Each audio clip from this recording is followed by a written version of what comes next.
Good morning, everyone. So today I thought I would just share a bit of a testimony of something that happened earlier this year.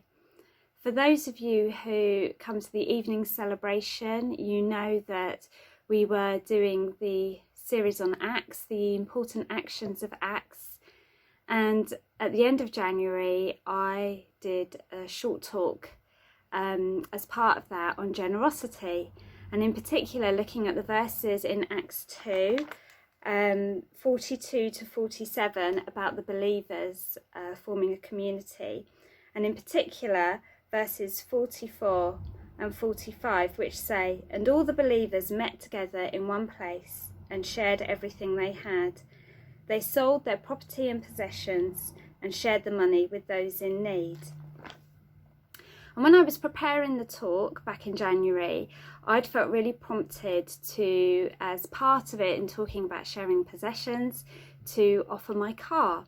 So for those who weren't at the talk, basically out of lockdown, when I work in an office, I normally walk to work, and so my car would just sit on the side of the road Monday to Friday, not being used.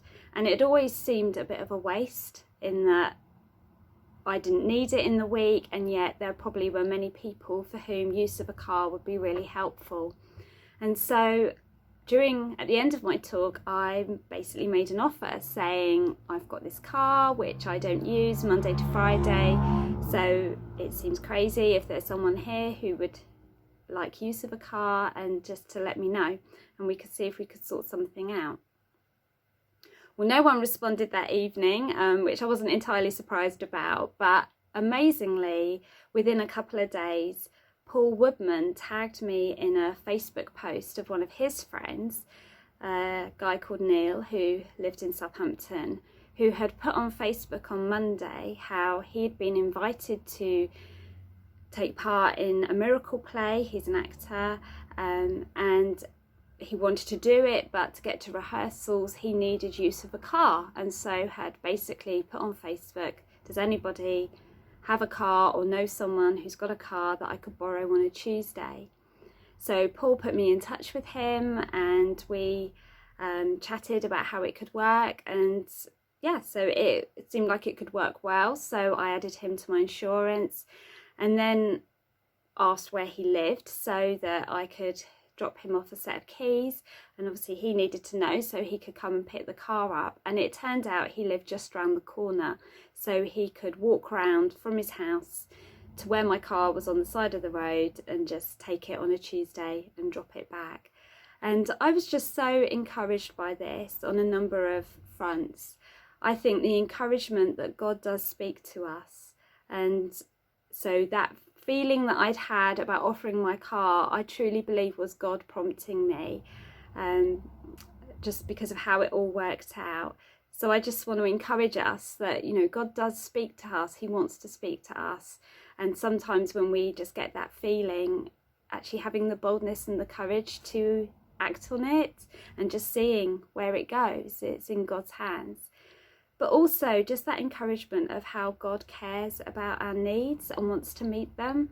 And so for Neil, he wanted to take part in this play, and God cared about that.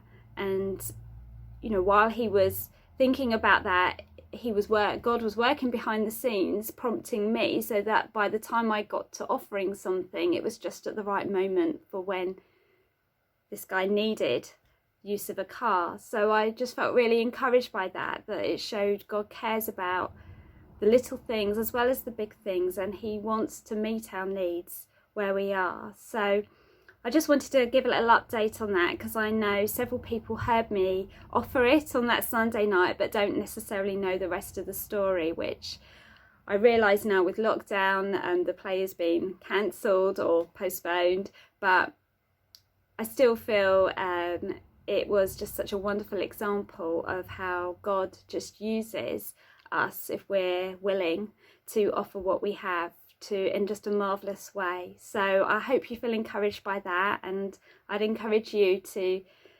just ask God what he wants of you, and just be bold and step out and just see what amazing things he can bring about through that. So be blessed today.